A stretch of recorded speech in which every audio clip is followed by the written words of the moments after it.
औज़ुबिल्लाहि बिस्मिल्लाहिर्रहमानिर्रहीम। अस्सलामु अलैकुम। आज हम उर्दू के जो 3 स्टेप वाले जो हर्फ हैं उनके मतलब आपको बताएंगे जिनसे अल्फाज बनते हैं। पहले तो हमने 2 लफ्ज़ों वाले किए थे, लेकिन अब 3 वाले करेंगे हम। तो उनमें जैसे ये हमने 1 2 3 लफ्ज़ बता लफ्ज़ लिखा हुआ है, तो बता में एक स्टेप ये बे ते और ये अलिफ, ये 3 लफ्ज़ों हरफ़ों को जोड़ के फिर एक लफ्ज़ बनता है, जो उनके मतलब आपको बताएंगे उनको किस तरह से लिखा जाता है। ये स्टाइल जो हमने लिखा हुआ है ये अरबी स्टाइल में लिखा हुआ है, जिसको ऊपर उठाया हुआ है, ये नोक निकली हुई है, ये आगे को जाता है, लंबा भी हो जाता है, ये अरबी में लिखा जाता है। तो उर्दू में जब लिखा जाता है तो उसको हमने इसको नोक नहीं निकालनी, बल्कि हमने उसको एक छोटा सा स्टेप देना है मद की तरह। ये नोक से बनाएंगे ये मद की शक्ल, फिर हम इसको ऊपर उठाएंगे। ये होगा उर्दू में बता लफ्ज़, बना या बता या पता, इस तरह से सारे लफ्ज़ इस तरह से बनते हैं। लेकिन उसमें ये जो शक्ल है ये मद की तरह होती है, इसमें ये नोक नहीं निकलती। अरबी में नोक होती है, उर्दू में ये मद की शक्ल होती है। तो इसी तरह से जो अगला लफ्ज़ होगा उसको भी आपने मद की शक्ल बनानी है। मद की शक्ल नोक से बना के फिर आपने अगला स्टेप बे का लिखना है। जैसे कि इसे बेत लफ्ज़ बन जाता है, उसके बाद नियत लफ्ज़ बन जाता है, उसके बाद पेट लफ्ज़ बन जाता है। ये सारे लफ्ज़ इसी से ही बनते हैं। ये बे ये ते लिखा, जैसे आगे तर लिख लेंगे तो तरबियत लफ्ज़ बन जाएगा। तो उसकी शक्ल आपने ये ऊपर नहीं उठानी, जैसे कि हम गलती करते हैं उसमें हम इसको ऊपर उठा देते हैं। ये तो ये चीज़ हमने नहीं बनानी, बल्कि हमने इसको ये बनाना है। इसको उसके लिए हम गलती ये करते हैं कि इसको हम ऊपर उठा देते हैं इस तरीके से, इस तरह से नहीं। उसके बाद इसको हम मद बनाएंगे, ये मद बना दिया, फिर हम जीम बनाएंगे इस तरीके से। जीम उसी तरह पूरा का पूरा नज़र आना चाहिए आपका। इसी से बीज लफ्ज़ भी इसी से बनता है, बीच लफ्ज़ भी ऐसे ही बनता है, नीच लफ्ज़ भी ऐसे ही बनता है, अटैच लफ्ज़ भी ऐसे ही बनता है। लेकिन उसकी शक्ल जो आपने ये जो मद की शक्ल बनाई है उसी तरीके से आपने इसको बनाना है। उसके बाद जब आपने इसको बंद लिखना है तो ये मद की शक्ल होनी चाहिए आपकी, इस तरह से बंद। पिंड लफ्ज़ भी ऐसे लिखा जाता है, ठीक है। बंदा लफ्ज़ भी ऐसे लिखा जाता है। इसकी शक्ल ये होनी चाहिए, बजाय कि आप इसको इस तरीके से ऊपर उठाएं। दूसरा, ये यहाँ से बराबर होता है, ये स्टेप ऊंचा होता है, यानी कि ऊपर से नीचे को आएगा और यहाँ से ये नीचे से बराबर होगा, और ये फ़ासला अंदर से नज़र आना चाहिए आपका। ये अगर आपका फ़ासला नज़र ना आया तो ये आपका लफ्ज़ बेहतर नज़र नहीं आएगा। इस वजह से आपको ज़रा थोड़ा सा करीब करके आपको दिखा रहा हूँ, ताकि आपको पता चले कि इसकी शक्ल किस तरह से होती है। इसी तरह से आपने इसको रे के साथ जब लिखना है तो मद बना के, जैसे बुटर लफ्ज़ लिखा होता है, नसर लफ्ज़ लिखा होता है, तो इसकी शक्ल मद की तरह बनेगी, रे बनेगा। उसके बाद ये आपका सीन वाला मद लगाएं नोक से, और ये आपने स्टेप से ही बनाना है इसका बरीक करके, और ये पूरा कट आपने बना देना है, ठीक है, इस तरीके से। तो इसी तरह से जब हम शीन वाला लिखेंगे तो उसको भी इसी तरीके से बनाएंगे, मद बना के इसको, तो फिर हमने इसको शीन ये खींचना है इस तरीके से। तो इसकी शक्ल जो है आपकी वो पूरी नज़र आनी चाहिए इस तरीके से।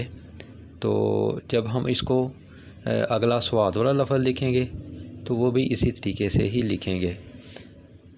इसी तरह से ये स्वाद, जैसे नब्ज़ लफ्ज़ लिखा होता है, ये नोक से ही लिखना है आपने, और स्वाद का या ज़वाद का ये नोक से, ये पूरा स्टेप आपका।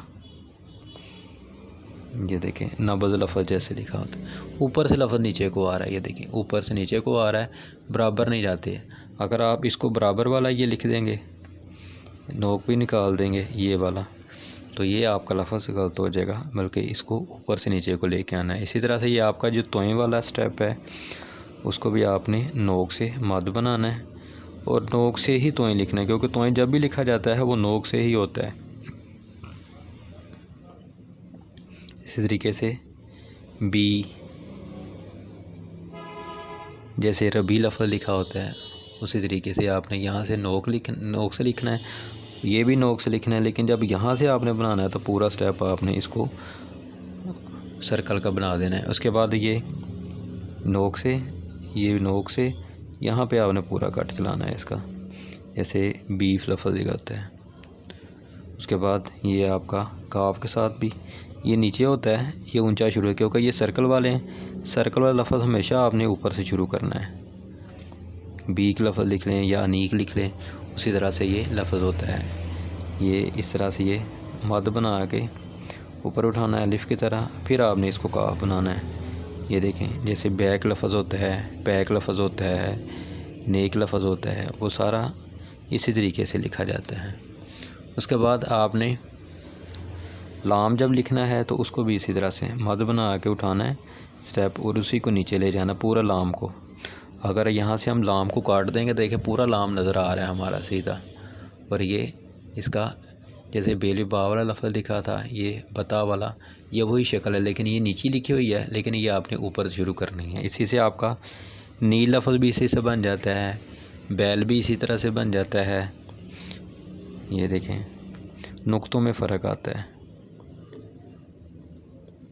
तो आपने उसको इस तरीके से लिखना है। इस तरह से बे मीम बीम लफ्ज़ भी ऐसे लिखा जाता है, नेम लफ्ज़ भी ऐसे लिखा जाता है। इस तरह से टीम लफ्ज़ भी ऐसे ही लिखा जाता है, क्योंकि ये 3 लफ्ज़ हैं, 3 हर्फ हैं, तो उनसे एक लफ्ज़ बनता है, वो इसी तरीके से बनेगा। बैन है तो उसके लिए आपको ये नून के साथ पहले ऊपर उठाना पड़ेगा, क्योंकि इसका आखिर वाला स्टेप फोल्ड तो नहीं हो सकता, इस वजह से इसको बैन लफ्ज़, बीन लफ्ज़, तीन लफ्ज़ इसी तरीके से होगा। उसमें ये फोल्डिंग नॉन वाले लफ्ज़ में अगर ये आएगा एंड पे, तो उसको आपने ऊपर से नीचे को लेके आना, इसमें फोल्डिंग नहीं आती नॉन से पहले। वाव को मद लगाएं और वाव बना दें। इस तरह से न्यू लफ्ज़ लिखा होता है, इसी तरीके से मद लगा के छोटा और ये फिर बड़ा मद लगाएं, यानी कि एक स्टेप छोटा एक बड़ा, ये नोक से और ये बड़ा नया। जैसे दुरानिया लफ्ज़ लिखा होता है, उसके बाद बनी लफ्ज़, उसके बाद इसी से पट्टी लफ्ज़ बन जाता है। उसके बाद नबी लफ्ज़ भी ऐसे ही बन जाता है। पहले नून, ये नुक्ता यहाँ पे आएगा, ये थोड़ा नीचे जाएगा, तो तब आपका नबी, क्योंकि ये नून पहले है, बे बाद में जाएगा।